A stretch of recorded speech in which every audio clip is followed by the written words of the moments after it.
take the stage. Okay. Just be taking the stage, baby.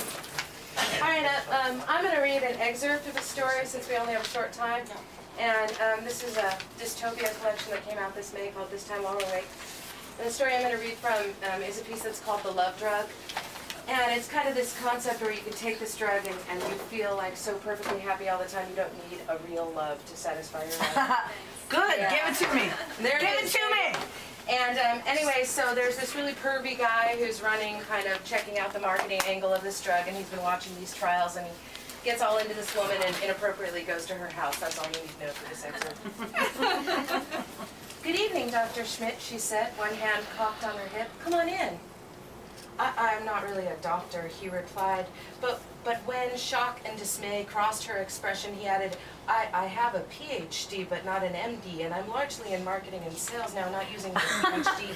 Calling such people doctor is rather presumptive and ridiculous, don't you think?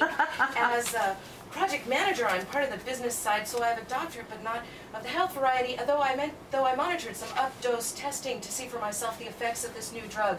And I wanted to drop in and see how you fared at the end of your trials. The product is about to go public.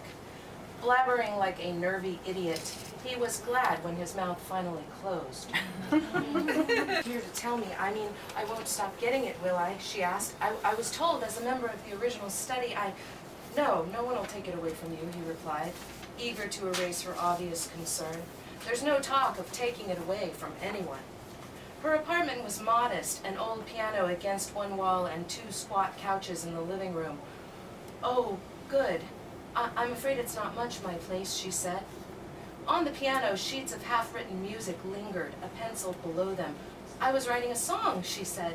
Several. The first one today is called Terrible Melodious Junket. Good title, he said. Tell me more about that.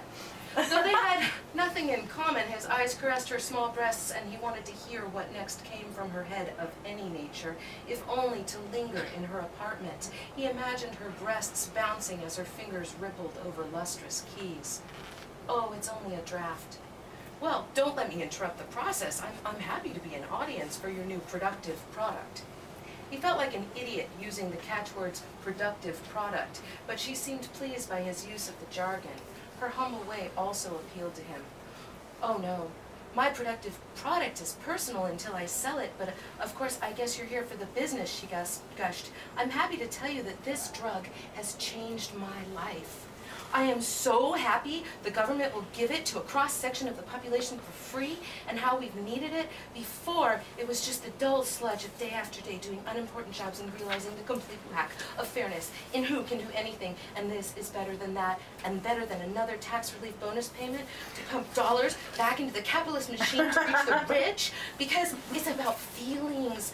Dr. Schmidt, the government wants to make those hard at work feel better about life. When has that happened? Ever.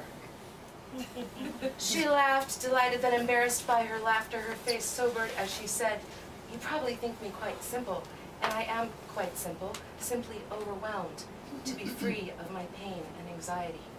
I understand you've been very instrumental in the works, thus you have my undying gratitude.